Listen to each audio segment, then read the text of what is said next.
Well, hello everybody. Welcome back to Cassie, Andy, and I looking at 20 post 2024 election astrology. And we've got quite a lot of news to catch up on. Cassie's got a whole list. There's a couple of things I'll mention, but first of all, I just want to say my links are in the description. I am Cosmic Owl Astrology, and this is, if you watch this today, this is the last day of the early bird price for my Venus retrograde heroines journey class. It goes up by $50 tomorrow morning. Before we dive in, I do want to mention, go and look at NATO News channel on YouTube. Mark Rutte made a very short kind of on the steps announcement before going into a meeting and talked about thanking us, Lloyd Austin, and we're all in this together. I think what he said was very succinct and important, to be quite honest. But anyway, let's dive into the other things. Andy, do you want to go first this time? Yeah, Andy, go. Where are you? Where people find you? Where can people find me? I'm only really on Facebook, Andrew Bassano Brewer, and my website is andrew-brewer.com. Happy 2025. As far as actually doing events, I do one like every 5 years. I'll be 70 in a few weeks, so I'm kind of like chilling. So good morning, everybody. Good morning. Yeah, Cassie. I'm Kathy Biehl. My YouTube channel is Professional Aquarian. My website is empowermentunlimited.net. I have forecasts for every week, every new and full moon, every month. I also have a Patreon, patreon.com/Kathy Biehl. My current offering there is like a detailing of the interplanet retrogrades all year.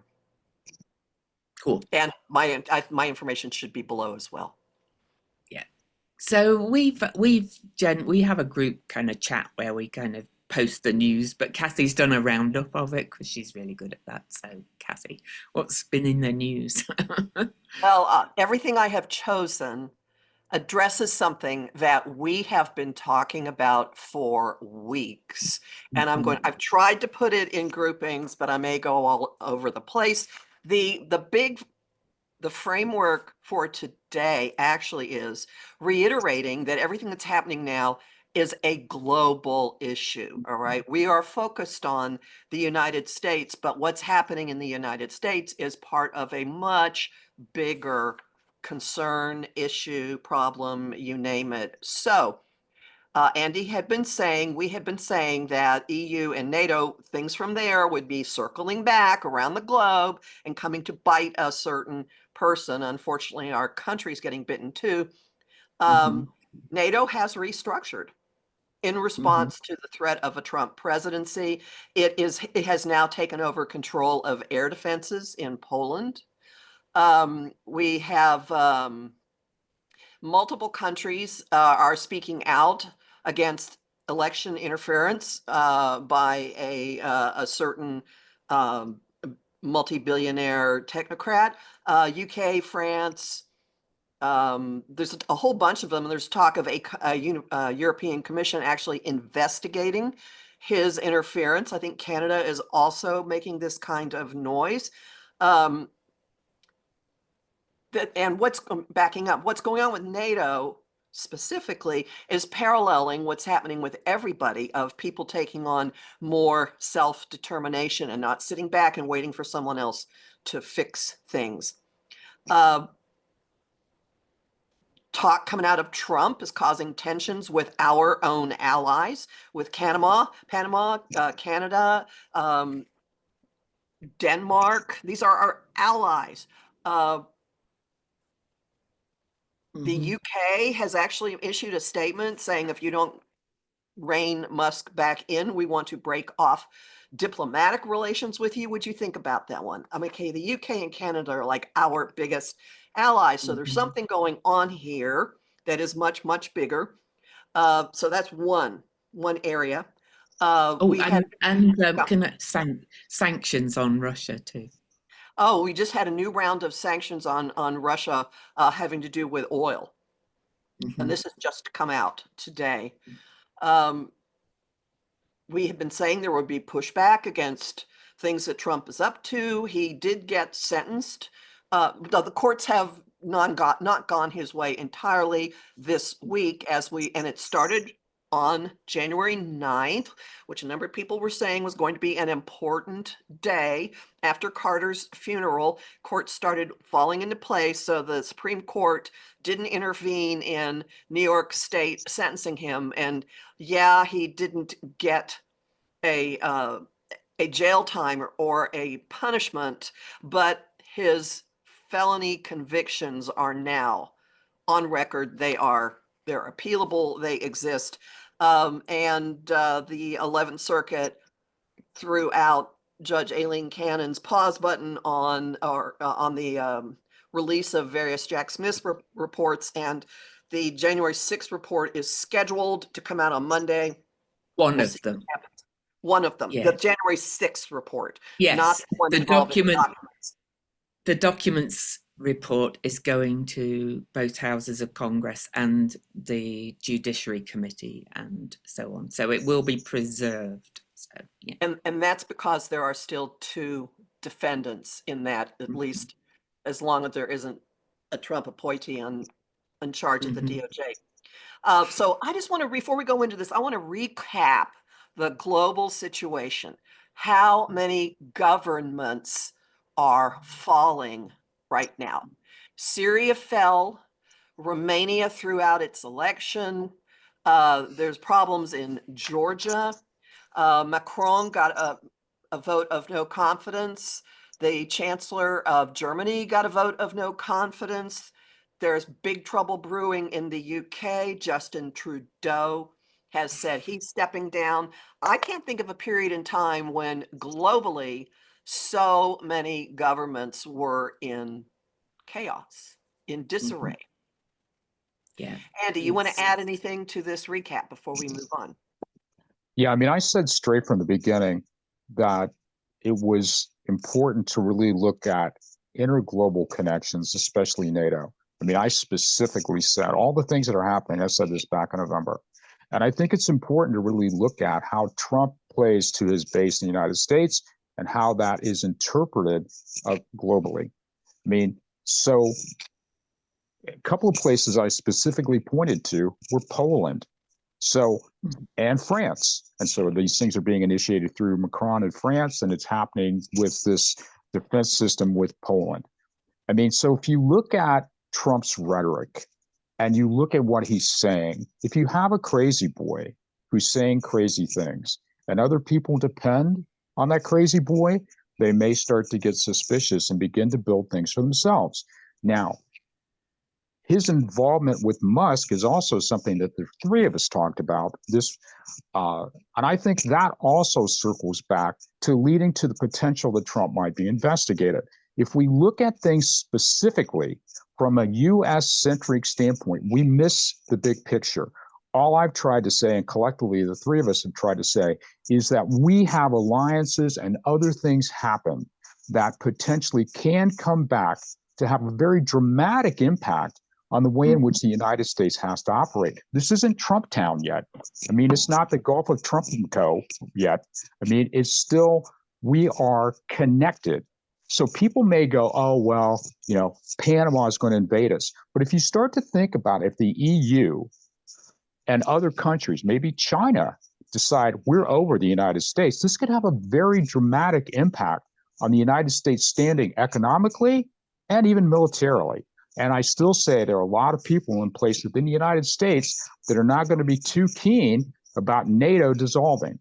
So yes, specifically, I've been saying this, and I think it's important to look at the logistics of how the interconnectedness of all things. I mean, so often we get in event-driven. I'm not good at predicting something's going to happen next Tuesday. This is not the way my brain operates, but I'm good at seeing trends. And these trends seem neon obvious to me.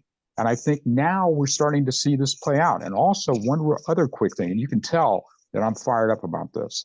One other thing about this is that Russia, Trump's involvement with Putin is a destabilizing factor on the world stage. It's not something to be applauded. It's potentially making the EU and everybody else even more nervous. And Russia, as I've been saying for a while, is not as powerful. Their offensive in Ukraine is not going well. And part of the issue with Greenland and Denmark relates to logistics for Russia because they don't have a port in Syria anymore. The only place they can go is through the Baltic. And that's why Greenland is so important to Russia. So there's a lot going on, but I just want people not to. The Panama Canal is really important to Russia as well. Absolutely, because Russia cannot get through there. So that's also important. So you've got all these things happening that potentially benefit Russia. So if they benefit Russia, why wouldn't NATO, the EU specifically, who would be stuck in the middle, begin to do things on their own? That also has a tremendous potential for a disadvantageous state for the United States in the loss of all the intelligent networks that are connected through NATO and through the United Nations. So yeah, it's a thing. It's an important thing, and I think it gets more problematic. And Trump's rhetoric is just making it worse every day. So that's what I think.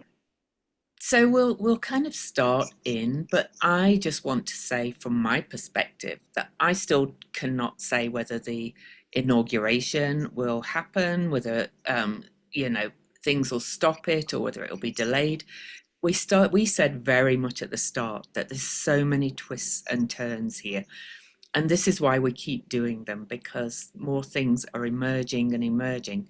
So, astrology is a very, it's not an exact predictive art because it's how people respond to it. So please don't get wrapped up in that. But what I do see at the moment is that both Biden and Harris are doing all they can to protect what we already have and kind of shore up allies and relationships and things in case things don't turn around, I think. So we are going to look at the full moon.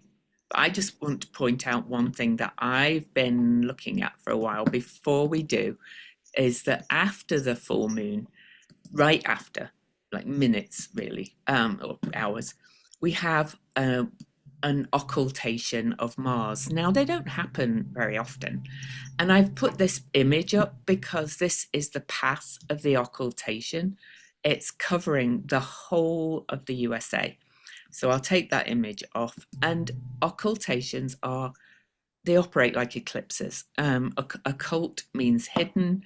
So the moon will cover the face of retrograde Mars completely, and it's happening at 26 degrees 59 minutes of Cancer, which is square Kamala Harris's full moon, incidentally, and aspecting a few other things. And we'll kind of talk about what that means with the chart, but it often reveals hidden things, but eclipses are also like resets of energy and things like that. But one thing else that's astounding about this occultation is both the moon and Mars are out of bounds and we're at lunar maximum, which I've mentioned many times. So it's kind of a big eclipse of Mars, basically. So, okay. Can I add to that? Yes, please. I want people to sit with the symbolism of this for a second.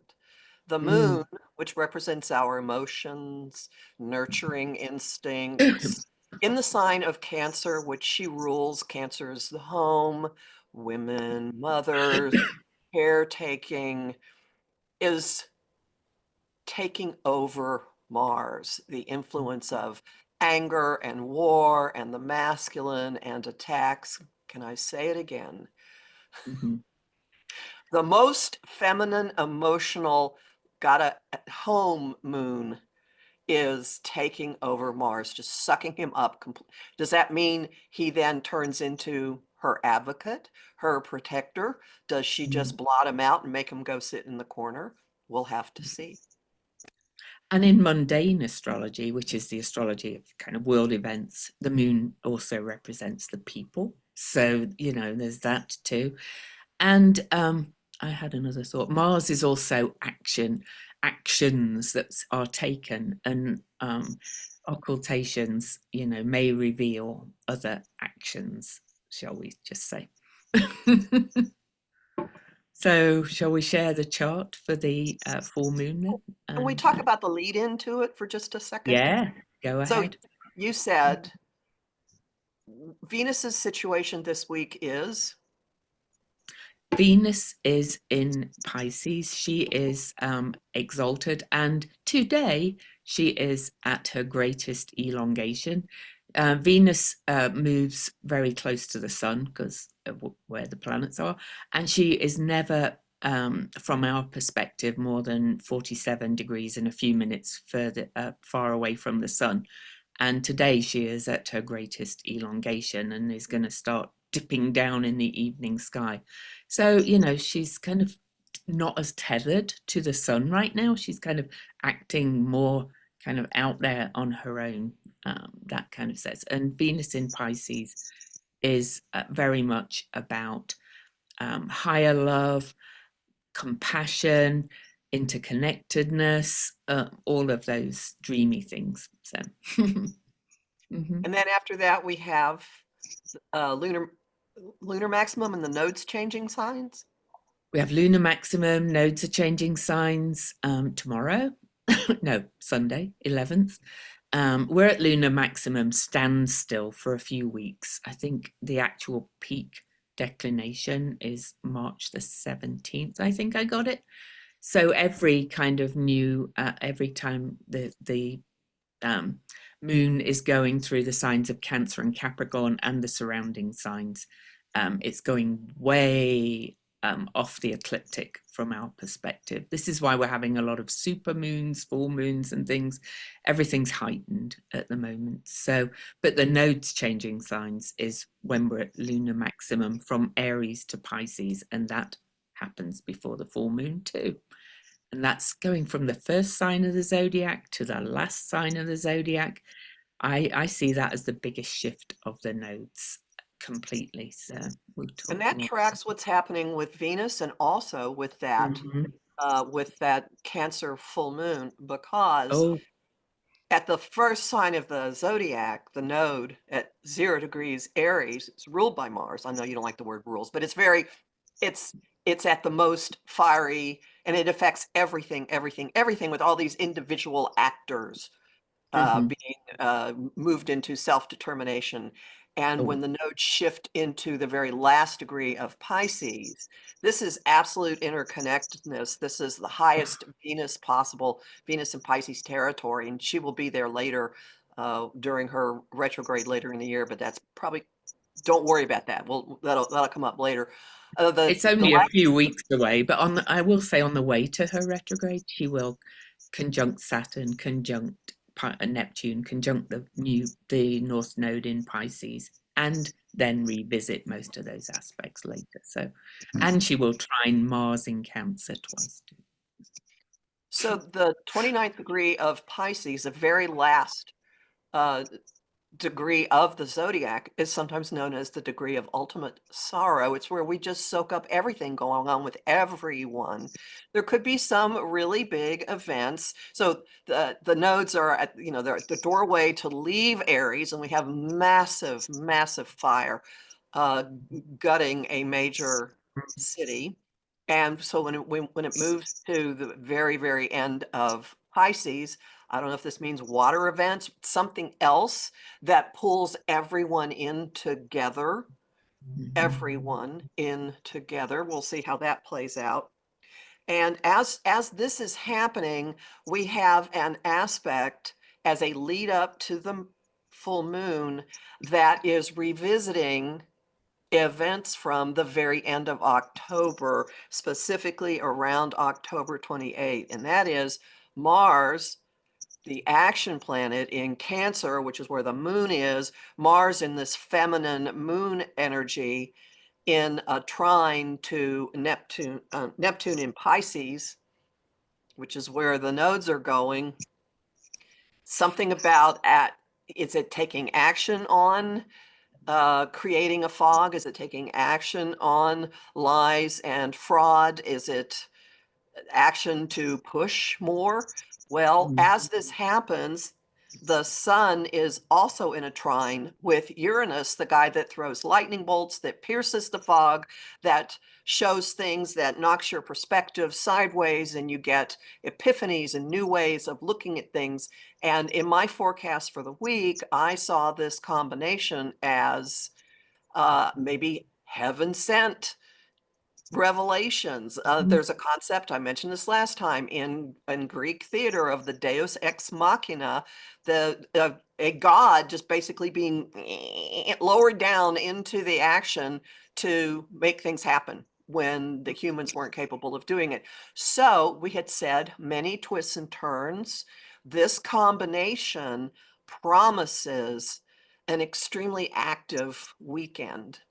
And anything could happen kind of situation. And that's the lead into the Cancer full moon. So I'll share the chart for that. So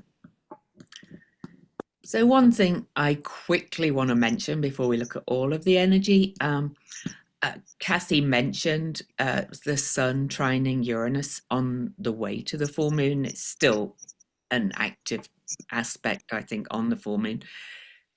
Uranus is at 23 degrees, 23 minutes of Taurus, which is a Venus ruled or guided sign. This is the exact point of the discovery of Ceres on 1801, January the 1st, but it's also the exact point where Venus and Uranus last met. Exactly to the minute. So we've got both Venus and Uranus in play with everything, so why not mention that? It just kind of adds to the big change energy, in my opinion. Yeah, I agree. Yeah, I agree. Yeah. So you see in this that Mars is exactly trying Neptune. I'm going to draw some arrows so people can really see it, or some lines. So Mars in Cancer on the ascendant. So that will be pushing the story, pushing the narrative, pushing things out from behind the scenes into and dumping it towards Neptune in the 9th house of foreign relations, the 9th house of laws, the 9th house of litigation, the 9th house of belief systems and publishing and the media. And as this is happening, Meta has dropped its fact checkers. So that fits. That's a worldly action that fits what's going on. Yeah. And of course, all this, is also aspecting. You can see here the North Node. This is in Pisces now. It's moved back in. So Mars is also aspecting that, because they're all kind of joined together, really. It's not exact on the full moon, but we're under the full moon energy for about 3 days. So all of this is really a big, powerful kind of coming together. I also want to mention that Jupiter retrograde and Venus are coming towards an exact square very soon after the full moon itself, and they're so-called benefics in and they're not always good, but this is why I kind of object to those terms, but this is but Venus is really strong in the Pisces, as we talked about, and this is mutable signs, change. The nodes are now in mutable signs, change. Neptune's still there, change. And I just kind of wanted, and we'll let Andy talk in a second, to just talk about the energy of water again. I always invite people to really think into the energy of the elements sometimes when there's this much of an element. And water erodes, and water kind of cleanses, and water reveals. It's water in some ways is the most powerful aspect for slowly revealing and bringing change. So anyway, Andy, you're feeling just about the whole thing, or whatever you want to say. I mean, I think the collective emotion, the water element, is really strong here. And I think that that potentially works really strong within Europe, which has more of a collective memory of how things can go bad. And also, I think water is a big deal for Russia in terms of its access to, freshwater ports now that Syria is kind of in disarray.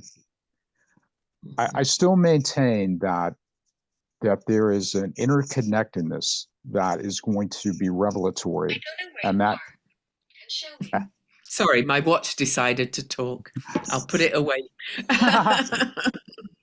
That's awesome. That's awesome. The watch wants to get in. So, which is kind of emblematic. The watchdogs want to talk. I mean, if this isn't God, Yes. God being dropped down from the raptors here in Act 4, I still think that people are afraid of Trump's instability and that they are making steps. I mean, this is like the three little pigs here. They are making, I love my analogies, what can I say? They are taking action to protect themselves from a destabilizing force. The United States, which has prided itself as being a benchmark, is now the wild card. And that has tremendous implications for the stability of the world and for the prosperity of the United States, and also has potential for really impacting Donald Trump's ability to rule and to be allowed to rule. So if there is enough pushback, and I don't know if this will happen, all I can do from my standpoint is to try to look at trends and where things light up to me. And to me, what lit up to me was NATO. And that's why I keep circling back that NATO and what happens with Russia and Ukraine has a huge impact on the United States. Why I keep saying it goes around the earth and comes back to the United States. And so I think this is a very interesting time in the way we position ourselves on the world stage.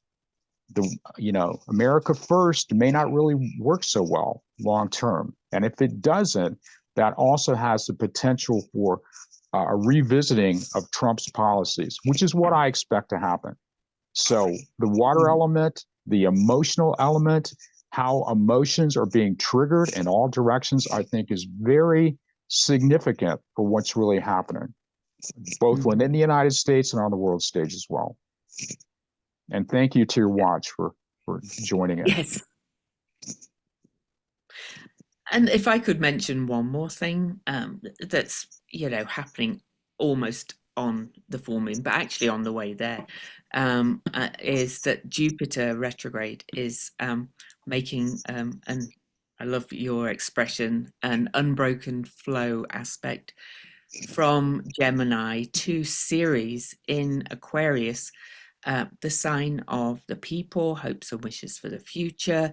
And she is at this lovely 13-degree mark, but that ties into where Uranus is. It's almost, to my mind, like something that was triggered when all these new planets were discovered. So Uranus was discovered, then Ceres was discovered, and now she's been renamed a planet again. So things that were happening since the formation, really, of this country are all kind of coming to roost. And that's why I've mentioned the Constitution and a reckoning a couple of times. I really think there's going to be new constitutional amendments after all this settles down. I am hoping Biden ratifies the ERA before he leaves office, but that's that's a more immediate thing. Can we put this around the Sibley chart, around the US chart? Yes. See how this woman. While Louise is doing that, I want to just point out to everybody that there are many indicators here of a release of a lot of emotions, and Cancer sometimes Cancer does sometimes have food as a currency for an expression of love. If you find yourself really wanting comfort food, if you find yourself eating a bowl, eating an entire carton of ice cream, if you go through cookies, give yourself slack. This could be the milk and cookies weekend of the month. People keep saying, get your popcorn. Well, that might not do it for you. You might want a jelly donut, you know, and give Yeah. yourself permission. This is take care of your inner kid time. Oh, and my favorite topic, self-care. But for here is the USA Sibley chart, named, it's the most commonly used USA chart. A lot of astrologers argue about which is the correct chart, but I found this one to work. The full moon is here on the outside, and 2359 Cancer, and sitting on the USA's Mercury. Communication, information, words, you know, illuminated by the two lights, by the moon and the sun, and then with Mars being occulted right after. So that's the first kind of big hit. So there Go could be information coming out on. that has incredible homeland implications. Mars, let's see when Mars is going to actually keep the don't change the chart. Mars is going to hit 24. It's going to be on the Mercury exactly.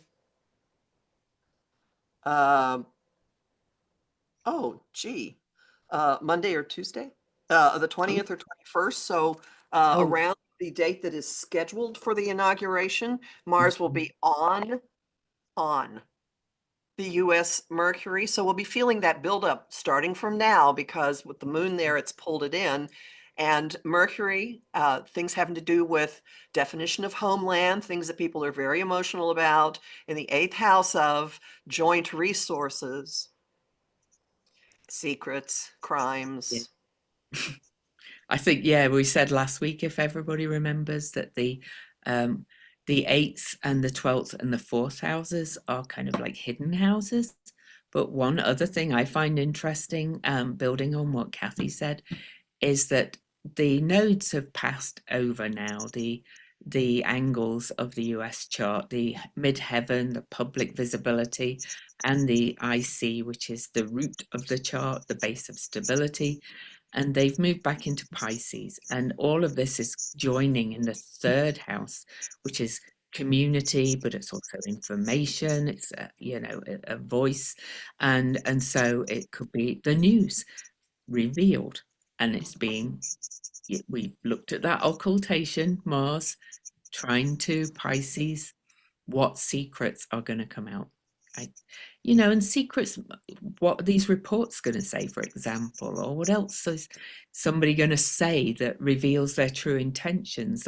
That's how it could be as well, right?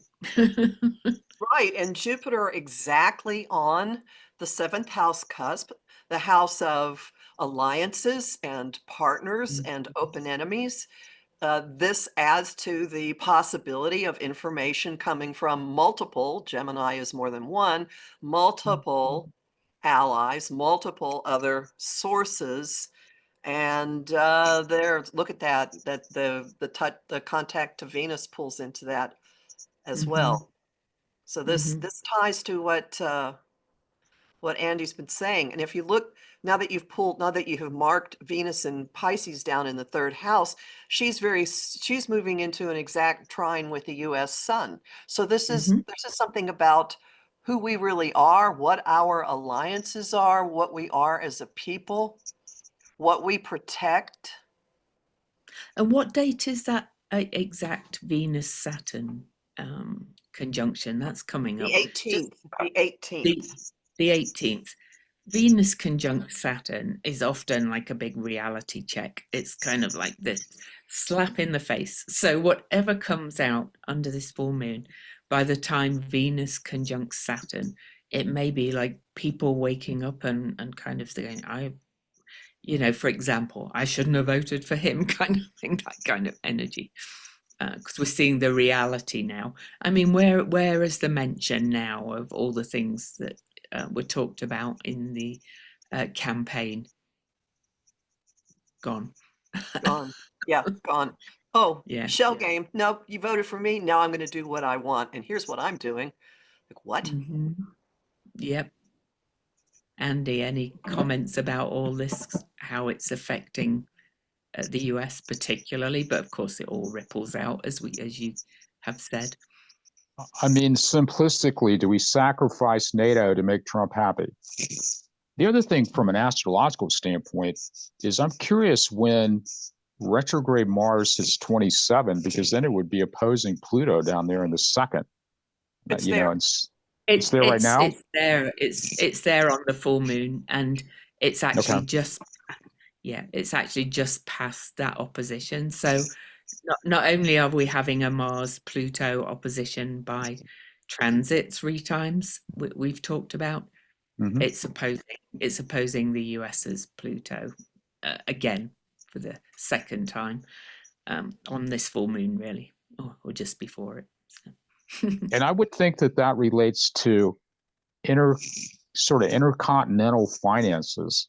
You know, we have trade partners. You know, Trump is, you know, everybody he doesn't like is going to have a tariff. When do people stop trading with the United States? I mean, I would be surprised if that happens, but you wouldn't be surprised necessarily that people are talking about that.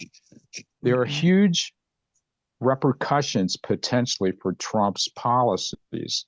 Do we support that? We're not. I mean, to me, that's really Trump's future.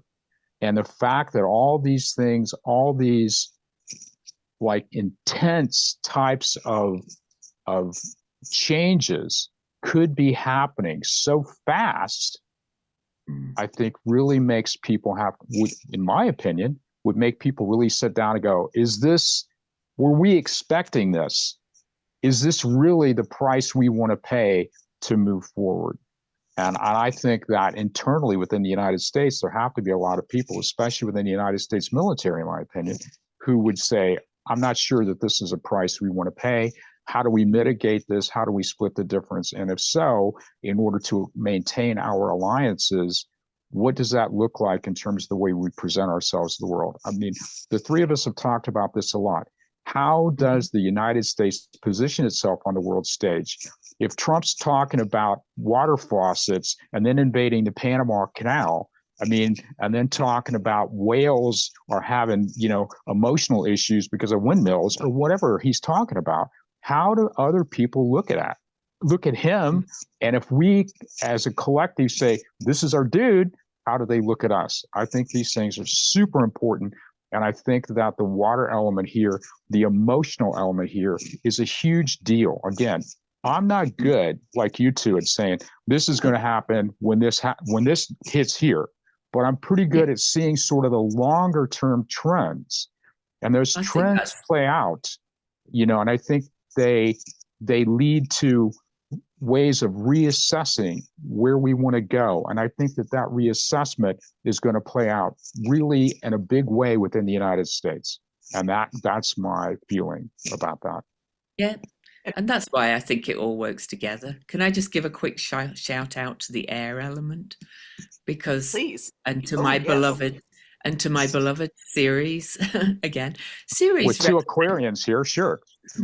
Ceres represents quite a few things. She's grief and loss, and you know, I think there's going to be a lot of grief and loss about what's happening here.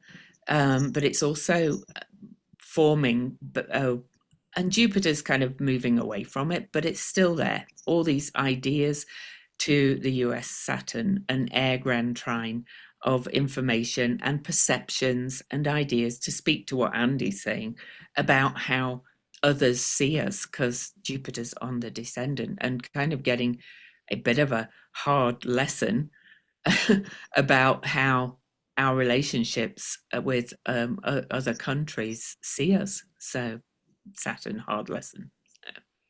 And how Ceres, like how this is not meeting anybody's needs, you know, not the people, like, you know. Yeah. And I would like to build on what Andy's been saying about the military having a role and a point of view, and that is with Mars, retrograde Mars in the 8th house opposing the U.S., Pluto in the 2nd house. These are these are houses of resources.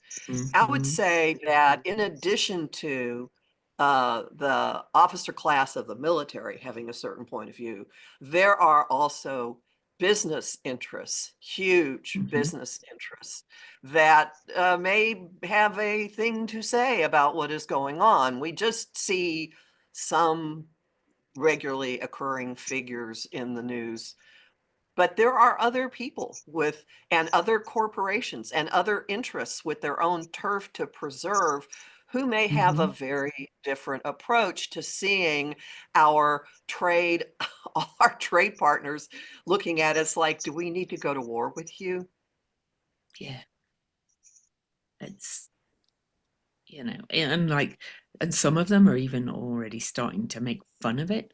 I don't know if everybody saw the president of Mexico, wonderful woman, making fun of the Gulf of America thing and things like, it's just, America is pretty much becoming a bit of a laughing stock, but not in a good-natured way. It's like, this is just terrible kind of thing. Anyway, I did want to mention that the occultation of Mars is also making an aspect of adjustment to the USA's moon. The people, people are going to adjust and reset, I think, how they see things. Many people are, Anything further to say with this one? No, not with this one. Can we put this around Trump's chart? Yes, we can. Just give me a second to get him up. And I'll be back in just 1 second. Yeah. Fine. I was hearing a noise and I was afraid something was happening, but it's not. No worries. All right. So here he is, the man himself. Yep. So the moon is on his Saturn, which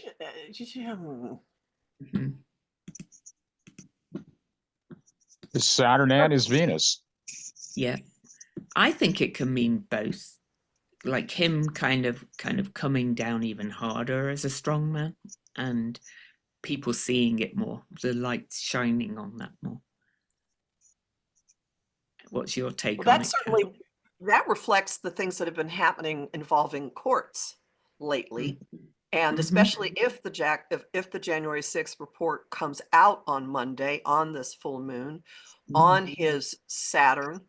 And so he has Saturn conjunct Venus in Cancer in the 11th house of his role in the organizations. And I have always seen this as an indicator of the Trump org money, but also the deals that he has with other governments, with Saturn there being governments. So this is, and with Mars coming closer and closer to right in the week that's supposed to be inauguration, retrograde Mars is going to be coming down on his Saturn and then on his Venus and then on his Saturn. The occultation is going to happen over this, which could bring out a lot of risk taking that he did, speculation that he did. The 5th house is a house of speculation where the sun is.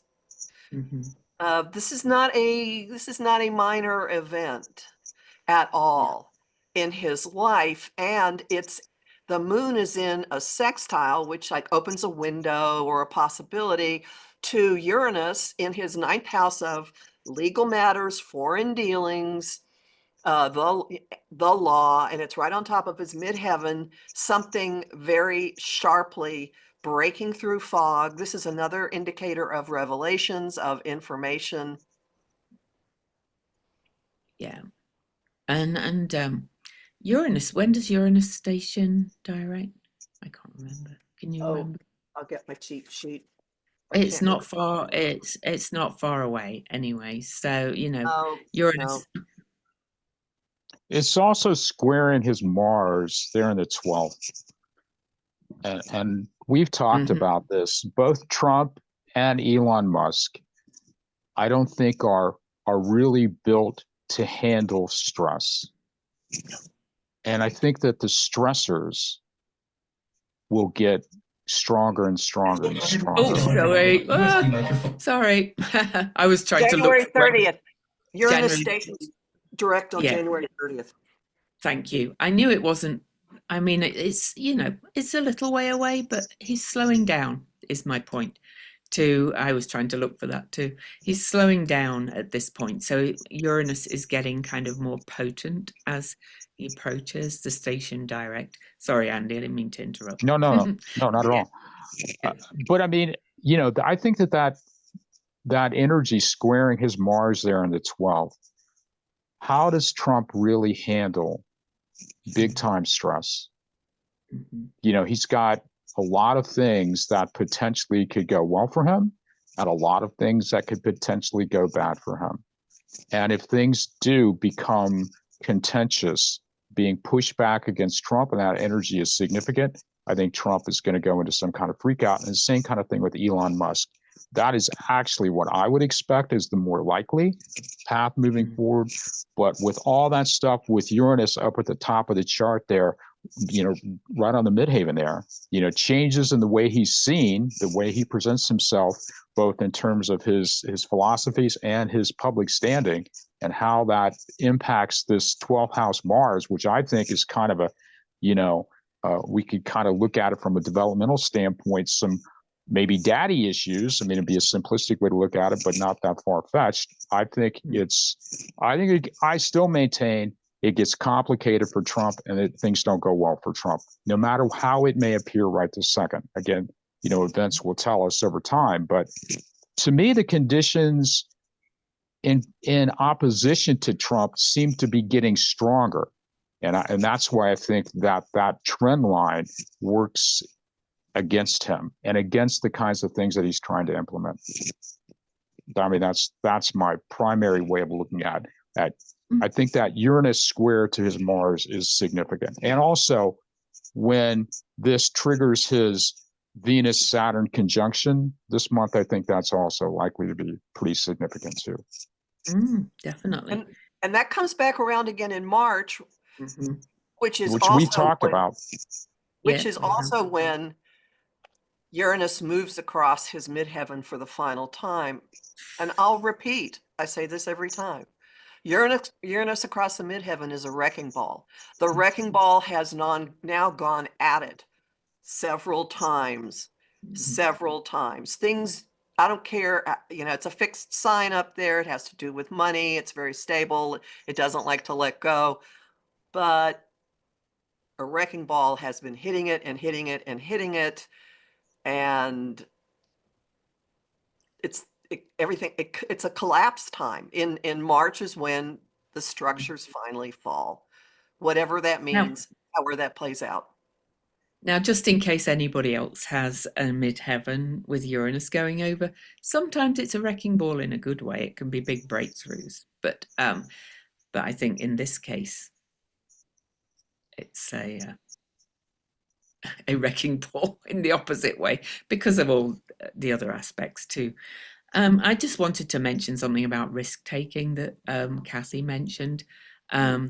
We could, with this occultation and the full moon, I think we could actually also see, I think it's very risky of him really to come out with all these true intentions before he's inaugurated. Why? I do too, Louise, absolutely, for sure. So why is he doing that now? He can't keep quiet. That's him, and so that's another element of the risk and going beyond the bounds, because the moon and Mars are both out of bounds, doing things out of the norm. He's acting like he's president already, right? So, and he isn't.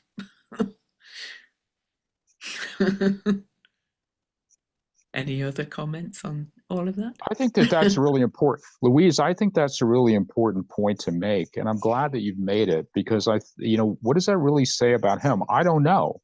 But the fact that he's feeling either compelled or empowered to act this way is really emblematic, I think, of a bigger thing going on within him emotionally. So his actions speak to his intentions, right? I mean, that's again a simplistic way to put it.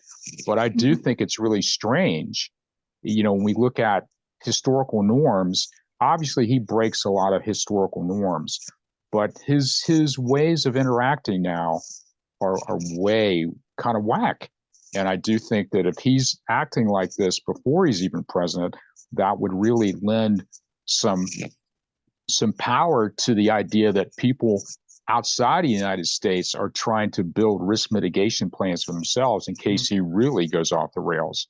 And that's why he's so complicated, and why all these things with NATO and other countries are so potentially impactful to what happens within the United States.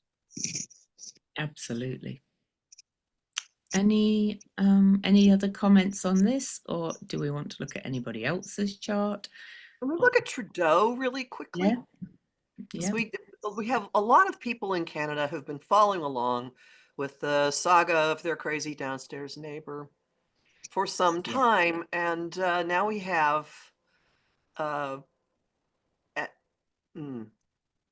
fascinating. Now we have what's happening. He has a Taurus midheaven too. Anyway, so the wrecking ball, and he's stepping down, right? But anyway, go on. Oh, no. Well, I'll note that Trudeau's got a 17-degree Uranus in Libra, which is on Trump's Jupiter. And it's also really close to the US Saturn. So, and it's square to where Mars will turn direct. Right. Yeah. Well, Mars will sit there from the 9th of February until the 12th of March. It'll just sit there. Now, Trudeau has made a public statement about certain individuals in the US getting paid by Putin. He seems to know something. Also, I will mention that Canada, look, he has a Mars. I'm sorry, his moon is exactly opposite that Uranus. Whoa. So it is. Oh, wow. Wow. Oh, yeah. In the House of Secrets. Oh, my goodness. Yeah. So there is a commission in Canada that has done an election integrity report that was supposed to have been released in December. It's not due to be released until the end of January, but there's all kinds of speculation that it might involve information that is more than what is happening in Canada right now. Absolutely. And the fact that the North Node by transit is going to go back over his own natal Mars, and that's widely, well, not widely actually, only 2 degrees, trined by that occultation. I kind of have the feeling, like Cassie mentioned, that he's mentioned this being paid thing, that he'll kind of is maybe stepping down to almost be a whistleblower kind of thing. I agree with that. He's kind of like Adam Kinzinger to me a little bit. In that, because he's got, look at all this Sag down in the 4th house. He likes truth. He likes to speak truth. And he was born into politics. That's perfect, because his father was prime minister. Yes. Yeah. I like Trudeau. I know that Canadians are kind of ready for a change, but I don't think we're going to hear the last of him as he steps down. Does anybody know when he's due to step down? I want to say March. Oh, March again. Oh, yeah, there we go. I noticed that there's a T-square, that the transits are forming a T-square to his Mercury. So Jupiter in the 10th house, in the sign of communication, is opposite his own, and they're squaring something to do with a partner. I don't know, sacrifice for a partner. I don't know. I mean, I'm not saying he sacrificed his career to save the U.S. There could be something here involving his own.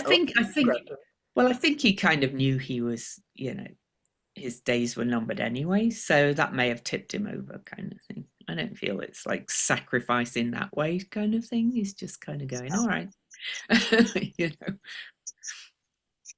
Yeah. But there are indicators here that he may be playing a role in our own drama in addition to what is happening up in Canada. He may have a part. Yeah, definitely. So Andy, any thoughts on that? And if not, I wouldn't mind having just one peek at Rutte. Oh, please. No, I mean, there's nothing really I can add to what you two have already said. I think it's good.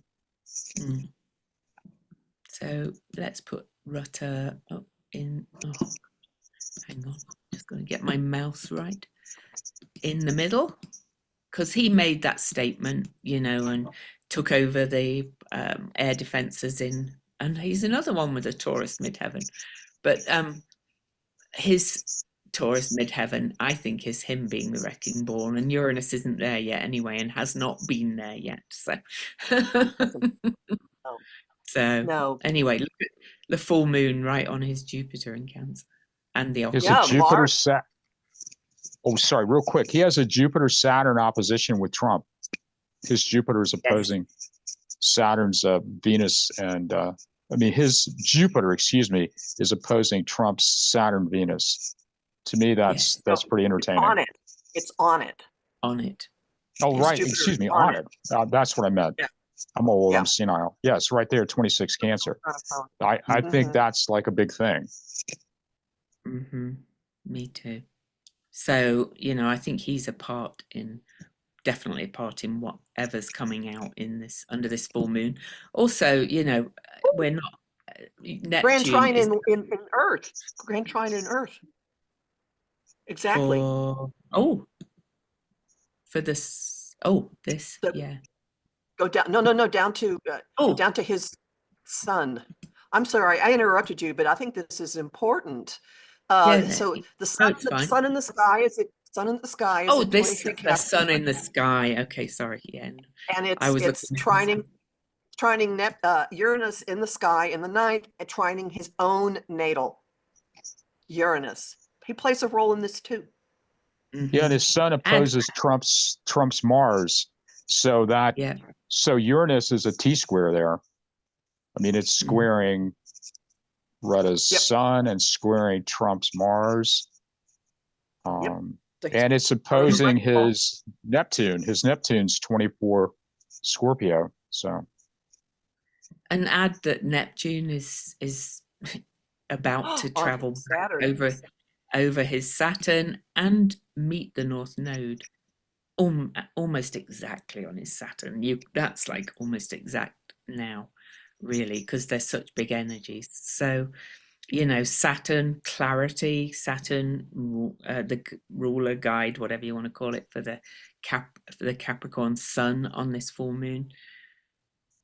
You know, I got a comment on my YouTube channel when we talked about him last time that he's called the Trump whisperer. He is.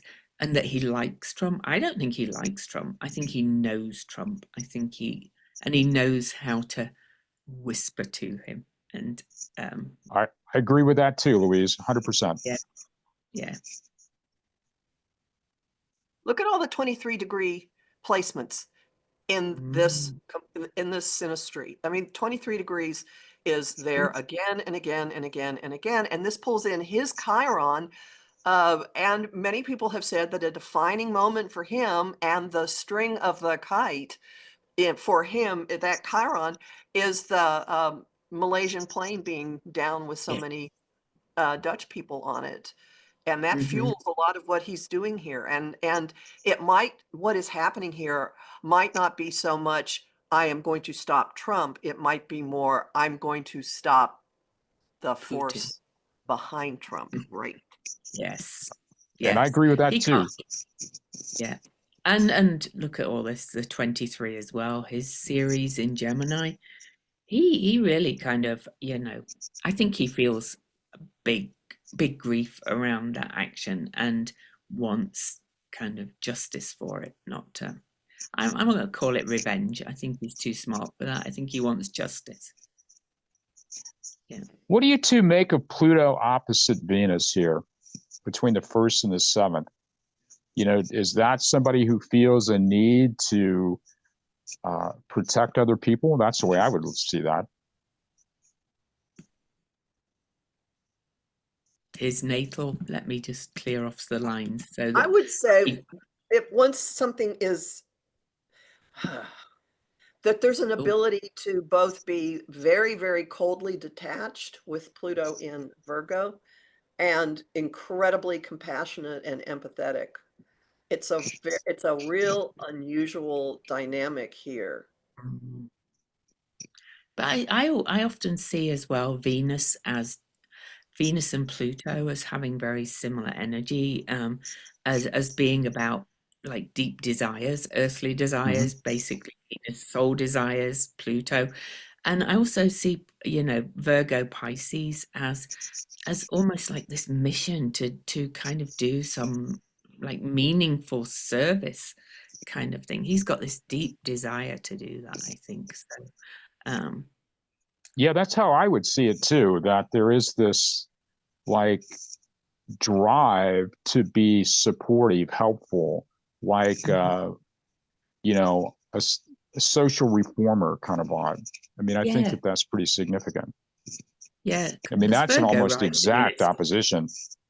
It is, and that's going to be hit by the eclipses and the nodes in the latter half of this year, I think. And so the Venus Saturn conjunction is going to be in his 7th house, between his Mercury and his Venus.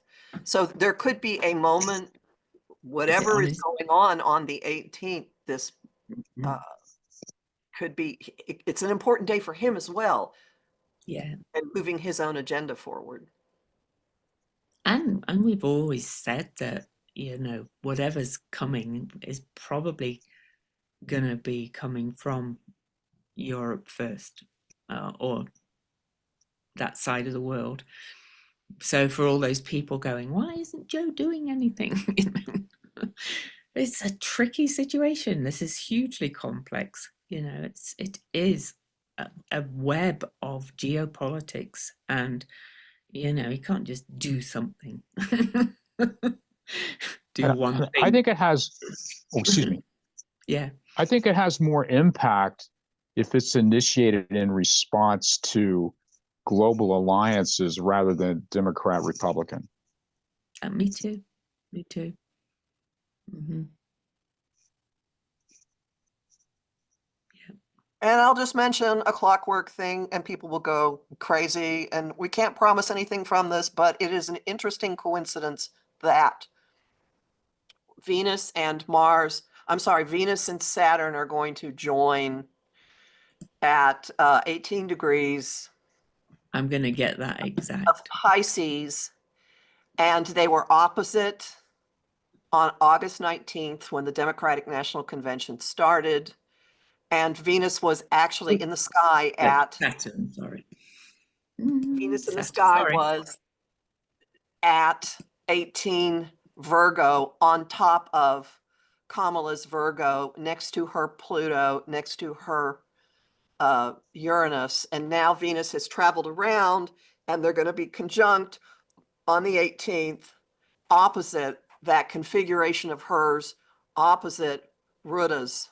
Anybody from that age, okay, anybody who was born at that time period, got Pluto at 19 Virgo, but it ties into the clock moving along from that convention. So it is not far-fetched. It would not be completely out of left field for there to be something that has to do with the election in whatever Rutte is up to now. And he's having a Venus return on that as well. But look at this, Mercury and they're in aspect to each other on that conjunction too. Via Mercury in Capricorn, which is Saturn's sign, aspecting Saturn and Venus. So Mercury, communication, voice, by the way, everybody. Yeah. Ooh. Yeah. We'll see, I guess. Any kind of last words about the astrology, or shall I stop sharing the chart and we'll say our goodbyes for now? Do you have anything more to say about Rutte, Andy? I think it's really powerful that that's aspecting his just what we were talking about, this Pluto-Venus opposition, and especially by having Venus there in the 7th and Pluto there in the 1st, you know, I mean, these are very specific kinds of configurations that are unique. It's not just everybody born in 1965 here. And I think he has a powerful place for what's likely to happen. And if we do have someone, again, hypothetically, if we have someone who is very interested in being a protective force, like Trump to some degree is a destructive force. If Rutte is someone who wants to protect others, who wants to stand up to people, then I think that this time, I mean, the transits to me would be really suggestive that that his sort of innate natural instincts are coming to the forefront. And you could certainly build a case that what's happening interglobally, and what his position is, that would lend itself to a pretty good space from which to do that. I think he's a big deal. I mean, you two have certainly talked about this a lot. And I think that I think he's very powerful. I think he's very important. And I think he does, kind of like Kamala said, I know Trump's type. And I think he has a pretty good understanding of what Trump's about. And I think he's positioning himself for contingencies. And that is going to have, in my opinion, large repercussions for the United States. Again, it goes right back to this whole thing. You know, it initiates in Europe through NATO. It circles the earth from intelligence that's going to be revealed. If I'm not protective of certain things because I'm in a state of danger, maybe I'm going to tell you what I know to kind of push the envelope. Is that problematic for Trump, and certainly potentially problematic for Musk? You would think that that's certainly a strong possibility. For those people who are so tied into the idea that Biden should be doing something, or somebody else should be doing something, I think it's important to look at kind of how their hands are tied to some degree, and they're trying to stay within established norms. But if there are external forces that they have to contend with, does that change the ways in which we would respond internally? I think it certainly could, and that would have an impact in certainly trying to rein Trump in a little bit. Does an adult voice say, dude, you can't say this stuff. I realize you get likes on Truth Social, but that's not helping the United States here. And I think that Rutte is very much a powerful force in opposition to that. And I think that he's a stabilizing force. People have a kind of a stabilizing energy. I think he has that kind of energy. Trump has a destabilizing kind of energy. Trump is a showman. Rutte is more, to me, like someone who is trying to help people. I mean, he does have that sort of social reformer kind of vibe to me. He has a really strong heart chakra, which is not the norm necessarily for a politician. So I think it's a big thing. We'll see. Well, I mean, certainly, people have heard of Rutte now, not just us, but who really paid much attention to the Secretary sure. of NATO for years, It's like he's come up there. And Virgo rising, he's Virgo rising, and they just want to be of service to people, to help other people. So he is, that alone says that, let alone, and add all the other things in. So from me, I'm just going to say, do your self-care, because this energy is so heightened. I do have a lot, I've got California, send prayers to California. Unfortunately, the winds are picking up again on this full moon, and the energy is so heightened. It's a little bit concerning. So check in on your loved ones in California and send soothing vibes. But also, I'm encountering a lot of other people in my life that are just having a hard time in one way or another. So do your self-care and just look out for each other, I think. It's teddy bear and tub time. If you feel helpless and you want to do something about California, may I suggest, completely in keeping with the Cancer full moon, support World Central Kitchen, which already has people on the ground feeding first responders. Or the Humane Society. They are they are treating so many burned animals so as well. So if both are needed. So yeah. Yeah, and Time. I used to live in Los Angeles and was an actor in Los Angeles and have a lot of friends in LA, and I know a lot of the places that have burned. And this has been a really complicated time for me, and this is me living in Ohio. And for all the people in California, really a magical place, Los Angeles. It's our hearts are with you, and I just hope that things get better. But yeah, for me personally, it's very complicated. If I seem more like grumpy today, this is why. And it has an impact. And I do hope that people can recognize the pain that is happening for people at an individual level in Los Angeles and not politicize it and try to look at from an empathic standpoint what losing your home is going to do to you, what having all your family pictures and your memories from 50 years just burnt to the ground is going to do to you, what your fifth grader's school burning to the ground would do to you, and that we can have a collective uh, uh, understanding of how that hurts people and not make it this contentious. I've been sort of in a cantankerous space seeing the contentiousness that's happening and the people applauding this disaster in Los Angeles. So for everyone, and especially for my fellow Californians, because I lived there a long time, our hearts are with you. And LA has been through some stuff and will come back again. But right now it's got to be hard. So. Yep. Complete agreement. And I didn't live there, but I've spent so much time in LA because just over the years I've always been drawn back. I've got people who I count as family there too, so I feel the same, Andy. It's it's a horrible, horrible situation, and some of what you're talking about is just awful. All this politicizing, or worse, even. Just stop, please. Have some compassion.